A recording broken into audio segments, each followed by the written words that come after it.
Galates, le chapitre 5, au verset 22-23, nous invite à manifester le fruit de l'esprit.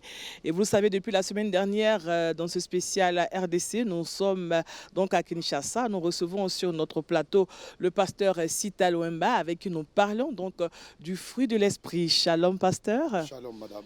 Alors, le week-end s'est bien passé, le dimanche à l'église. Merveilleux. On a célébré le Seigneur Jésus. Il est toujours au rendez-vous pour nous encourager. Amen. Oui.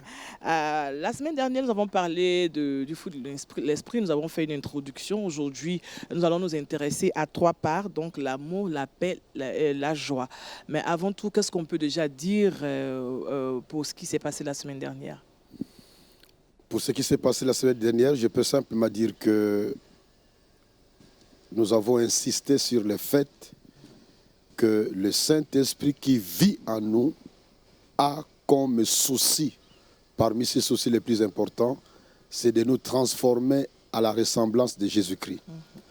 Et il opère ce travail en produisant en nous ce que Paul a appelé ou appelle le fruit du Saint-Esprit. C'est ça. Qui sont en fait l'amour, la joie, la paix, la patience, la bonté, la bienveillance, la fidélité, la douceur et la maîtrise de soi.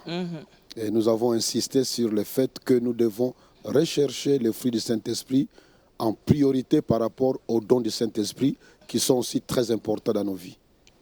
D'accord. Aujourd'hui, nous allons partir avec l'amour, la joie, la paix. Amen. Voilà, on va parler de ces trois premiers caractères. Alors, nous commençons d'abord par l'amour. On sait que Dieu est amour. Oui, oui, oui.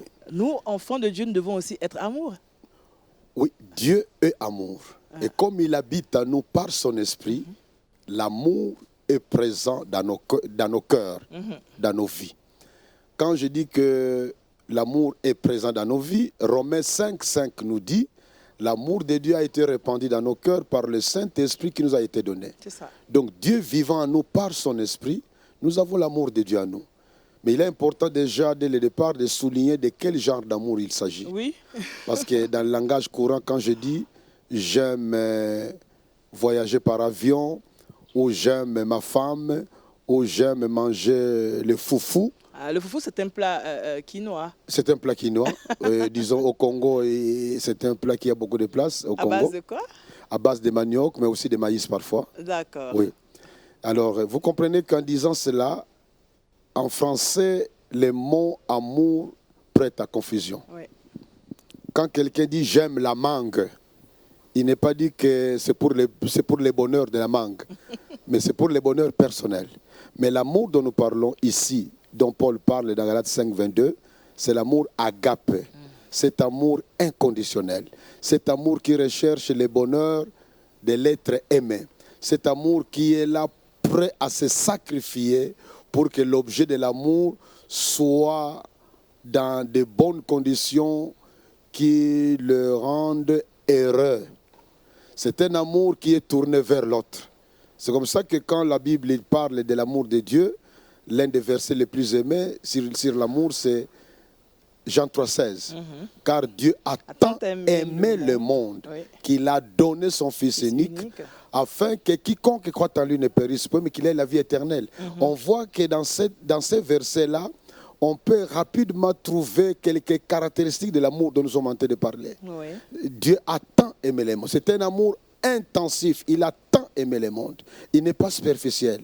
Il a tant aimé le monde. C'est un amour universel qui inclut tout le monde. Qu'il a donné. C'est un amour généreux qui donne à la personne aimée. Qu'il a donné son Fils unique. Donc il s'est sacrifié pour lâcher son Fils unique qui devait venir mourir pour nous sur la terre des hommes.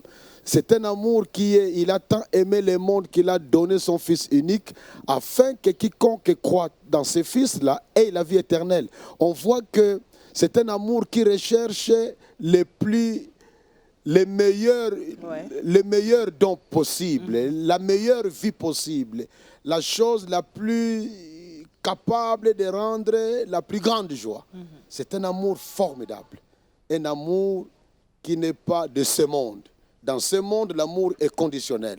L'amour, quand quelqu'un dit j'aime Antoine, eh bien, je l'aime parce que. je l'aime à cause de. Mais l'amour agapé, j'aime Antoine, ça suffit que Antoine soit gentil envers moi ou pas, je suis prêt à lui donner les témoignages de mon amour pour lui. Je recherche son bonheur. C'est cet amour-là qui fait que quelqu'un, je connais l'histoire d'une dame qui était veuve. L'enfant, son fils unique, avait été tué par un bandit. On avait arrêté ce bandit condamné à mort, mais il attendait le jour de sa mort en prison. Et puis un jour, la dame achète un journal, il voit sur la première page la photo de ce bandit-là. Les directeurs de la prison réclamaient si à la cité il y a quelqu'un qui a un bon cœur pour acheter un médicament pour ce monsieur prisonnier, parce qu'il avait une maladie qui l'a mené à la mort. Ce journal était entre les mains de la maman dont l'enfant avait été tué par ces bandits-là. La maman chrétienne a commencé à pleurer. Quand il a vu cette photo-là, ça lui a rappelé son fils. Mais en même temps, elle a décidé dans son cœur d'aller à la prison pour aller remettre un chèque au directeur de la prison afin de traiter ces bandits. C'est ça. La dame arrive, il entre dans le bureau du directeur, le directeur s'étonne parce que le directeur connaissait la dame en question. Il dit, mais qu'est-ce que tu veux faire ici? Non, je suis venu pour la photo de ce monsieur. Il dit, non, mais madame, mais c'est le monsieur qui a tué ton enfant. Il dit, je le sais, mais je suis venu pour donner un chèque qu'on lui achète un médicament, qu'il ne meure pas de cette maladie. Comme on l'a condamné à mort, qu'il meure pour cette condamnation, non pas pour la maladie. Moi, je suis enfant de Dieu, je ne peux pas supporter de lui causer du tort.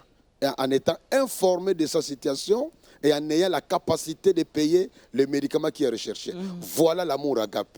Un amour qui est là pour rechercher le bien de l'autre, même de son ennemi.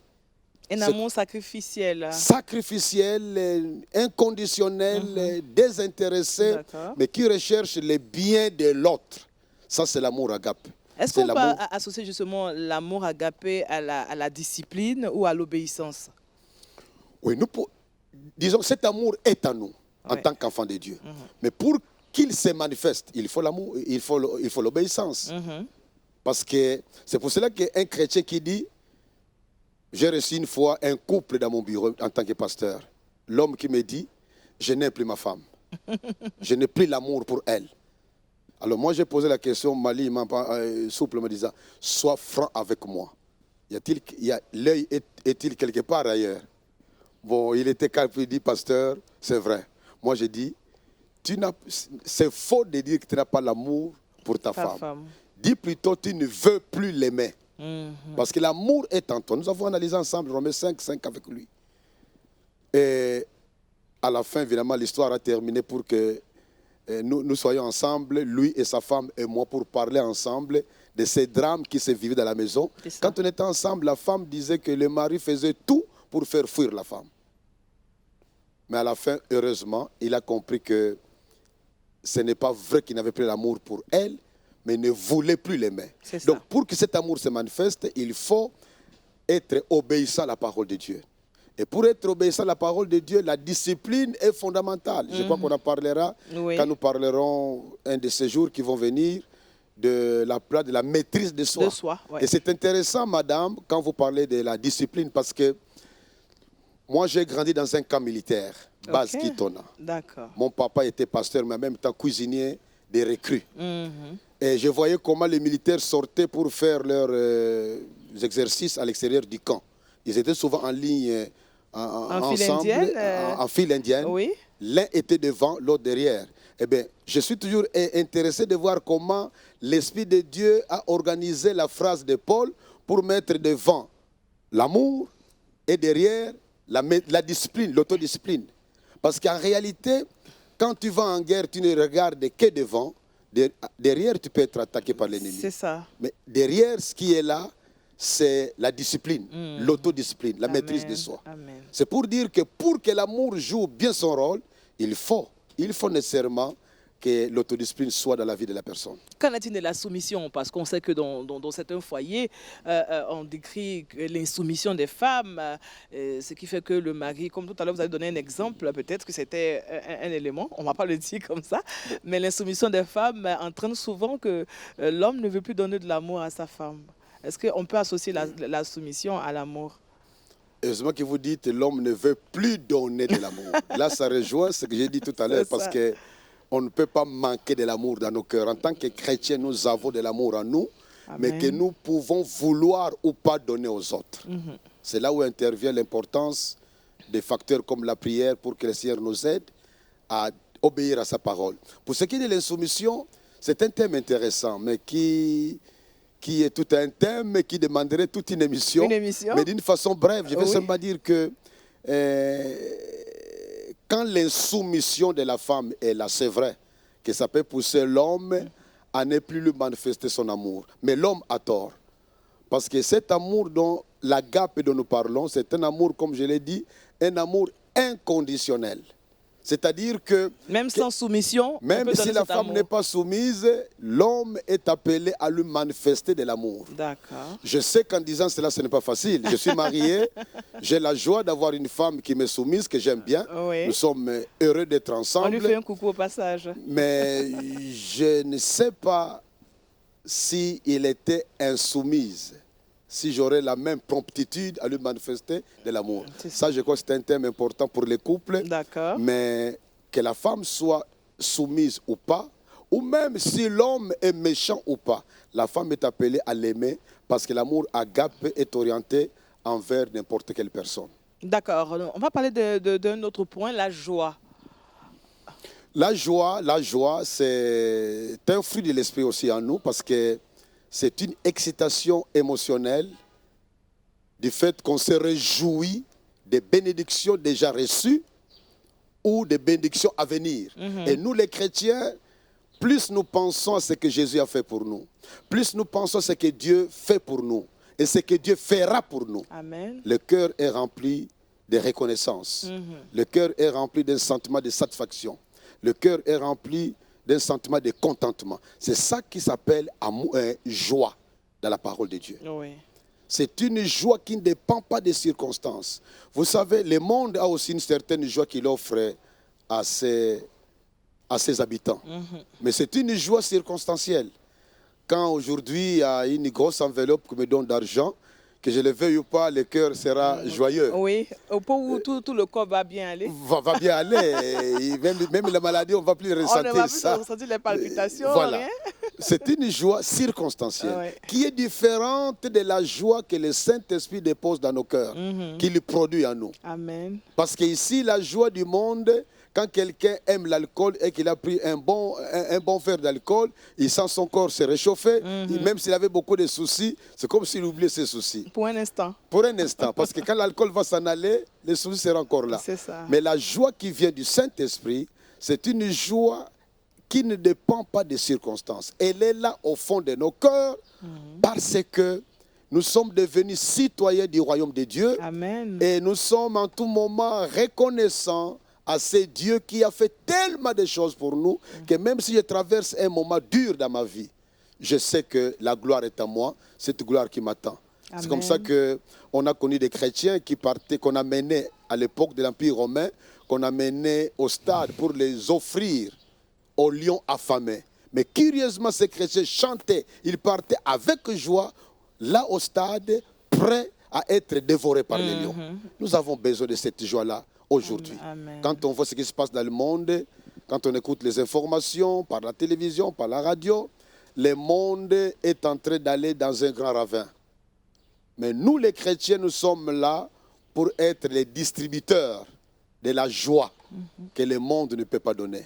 Amen. On peut vivre dans des conditions difficiles et avoir un cœur rempli de joie. C'est ça. Ça veut dire que même au cœur des tribulations, on peut toujours manifester la joie. Exactement. Est-ce que ça ne paraît pas insensé, quelque part, pour ceux qui sont autour de nous? Non, c'est normal qu'ils nous trouvent insensés, parce qu'eux n'ont pas l'Esprit de Dieu. C'est normal. Le chrétien, c'est un habitant de notre planète, de notre royaume, de notre réalité. Mais il est sur la terre comme étranger et passager. C'est normal qu'on nous trouve des fous. C'est pour cela que le fruit du Saint-Esprit, comme nous l'avons dit la fois passée, c'est une force, c'est une puissance pour attirer les gens vers Jésus-Christ. Il y a des gens qui sont intéressés par la vie des vrais chrétiens. Ils sont même interpellés ils sont ouverts à écouter les messages. Comment es-tu devenu tel que tu es? Je connais que tu traverses des moments durs, Oui. mais tu as la joie. Quel est ton secret? On a l'occasion d'évangéliser. Oui, ils nous trouvent des insensés, c'est normal. Alors, comment manifester la joie, le chrétien? Comment il peut manifester la joie? En souriant à tout le monde, en soyant taquin, ou bien en riant à gauche déployée? Qu'est-ce qu'il faut faire? Je crois que le même Saint-Esprit qui habite en nous donne la sagesse, Amen. nous donne la prudence. Mhm. Ce qui est vrai, cette joie est là au fond de nos cœurs, surtout quand nous sommes en contact avec la parole de Dieu qui nous rappelle tous les bienfaits de Dieu. Amen. On a une joie qui se manifeste, elle est toujours là, mais qui se manifeste maintenant. Maintenant, à l'extérieur, comment on peut la manifester? C'est vrai que les sourires et les rires font partie des moyens pour manifester cela, mais elle se manifeste aussi par l'attention qu'on donne aux autres, par le fait que les plaintes n'ont pas de place dans nos vies. Ou même si elles viennent, on se répand. Parce qu'on se dit, pourquoi me plaindre quand je sais que mon Dieu est le gestionnaire de toutes les choses qui Amen. sont dans ce monde, même si je les manque dans ma vie. Elle se manifeste par le contentement. Elle se manifeste par le fait que dès que le sentiment de jalousie vient dans mon cœur, ou le sentiment de convoitise, je me répands vite en disant, Seigneur, même si je manque ça, je n'ai pas le droit de mettre la tristesse dans mon cœur, parce que je sais que j'ai toi dans ma vie. Amen. C'est mon plus grand trésor. Ça se manifeste par la reconnaissance à Dieu. D'accord. Et même par les cantiques. Ça se manifeste par le fait, la promptitude de rendre service aux autres. La joie du Seigneur est ma force, comme c'est dit dans Néhémie. Amen. Il y a aussi ce point que nous aimons bien, la paix. Dieu est un Dieu de paix et il le dit, je vous donne ma paix. Jésus l'a dit, pas comme le monde vous la donne. De quelle paix il s'agit ici? Il s'agit, encore une fois de plus, de la paix qui est le fruit du Saint-Esprit.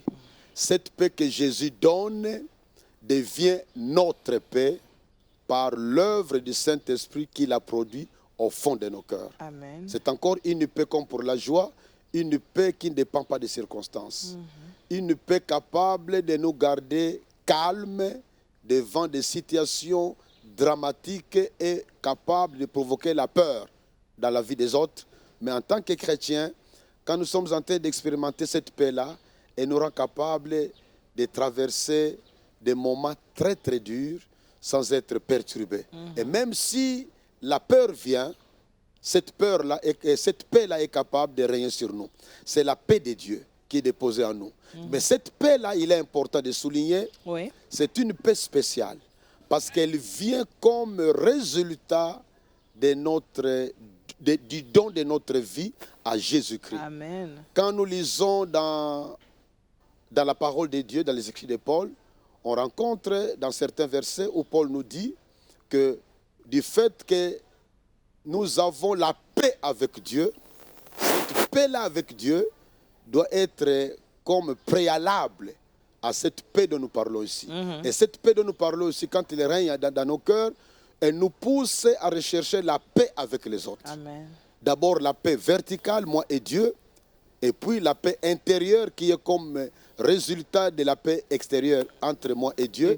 Et cette paix présente en moi, là où je suis, je commence à la vivre avec les autres, à me réconcilier avec les gens qui ont des problèmes avec moi, à éviter de créer des discours, des divisions, des guerres, des conflits inutiles. Je deviens maintenant source de paix. Hein. Source de paix, effectivement.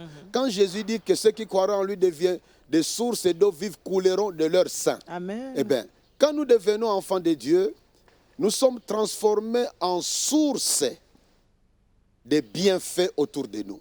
En réalité, quand je dis nous sommes transformés en source, le Saint-Esprit vivant en nous fait de nous des sources de paix, de joie, d'amour pour ceux qui sont autour de nous.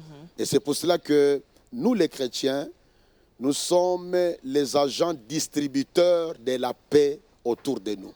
Nous devons être des hommes et des femmes qui recherchons la paix pour nous-mêmes, dans nos vies, la paix dans nos foyers, la paix Dans nos familles élargies, la paix. Au travail, et quand on a l'occasion de devenir un responsable politique, un responsable qui doit gérer le pays ou une partie du pays, eh bien, quand on est réellement enfant de Dieu, on ne sera pas gourmand à susciter des conflits ou des polémiques.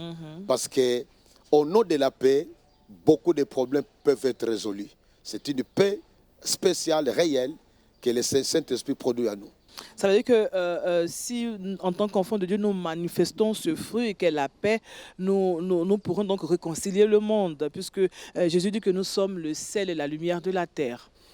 Oui, n'oublions pas que dans 2 Corinthiens 5, Paul dit clairement que nous sommes des ambassadeurs de Jésus-Christ.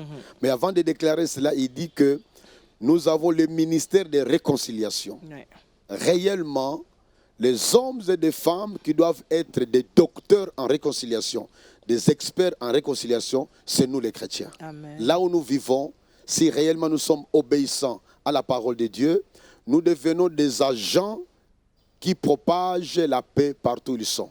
Et quand on est devant un conflit à résoudre entre Alphonse et Benoît, si je suis chrétien, je vais toujours chercher la solution la plus paisible possible. Et non pas la solution qui provoque la guerre. D'accord. Donc, vous comprenez en conclusion pour ces points-là Oui. que les chrétiens, nous sommes censés être les meilleurs citoyens de nos nations. Nous avons pu visiter ces 3 fruits, l'amour, la paix et la joie. Est-ce qu'on pourrait dire que ce sont des signes extérieurs que le chrétien doit nécessairement manifester pour impacter son environnement? Oui, nous pouvons considérer les 3 aspects du fruit du Saint-Esprit comme étant en relation avec notre caractère, qui est le produit de notre relation avec Dieu qui nous a créés. C'est pour cela que tout chrétien est censé expérimenter ça dans sa vie, ou plutôt manifester ça dans sa vie. C'est vrai que c'est facile à dire, ce n'est pas toujours facile à pratiquer. Oui. Mais du fait que le Saint-Esprit est à nous, quand nous voulons les manifester, le Saint-Esprit nous aidera. D'accord. Parce qu'il est venu à nous pour nous aider à mieux connaître Jésus, à mieux aimer Jésus, à mieux ressembler à Jésus et à mieux servir Jésus-Christ. Est-ce que ça veut dire que nous savons que nous sommes africains et on observe beaucoup de conflits autour de nous? Ça veut dire que si le chrétien doit manifester la paix, la joie, l'amour autour de lui, il n'a pas le droit de prendre position dans le règlement d'un conflit? Là, vous soulevez encore un débat, une grande question. Parce qu'il y a des moments où nous sommes obligés de choisir un camp. Quand on choisit un camp dans des palabres, qu'on le veuille ou pas, c'est un conflit qu'on vient encore d'allumer. D'accord. Donc, mais ce qui est vrai, le chrétien, quel que soit le type de conflit, son attitude doit être dictée par certaines questions. Qu'est-ce que je dois faire qui puisse faire plaisir à Dieu? Qu'est-ce que je peux faire dans cette situation qui puisse faire plaisir à tous? Mais cette question déjà reste difficile. Parce que jamais on plaira à tout le monde. À tout le monde. Quand il y a un conflit entre les camps A et B, Oui. eh bien, en voulant faire plaisir à A, nous ferons tort à B. Oui.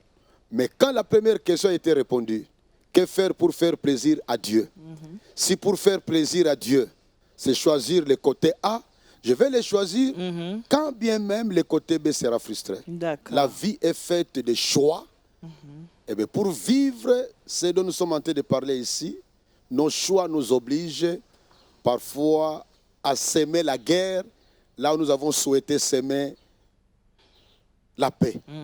Jésus l'a dit, il est venu non pas pour donner seulement la paix, mais pour donner aussi l'épée. C'est ça. Et quand nous voulons être vraiment du sel et vraiment de la lumière, tout en ayant le souci d'apporter la paix partout, il y a des moments où nous serons en train de porter non pas la paix, mais la guerre, malgré nous.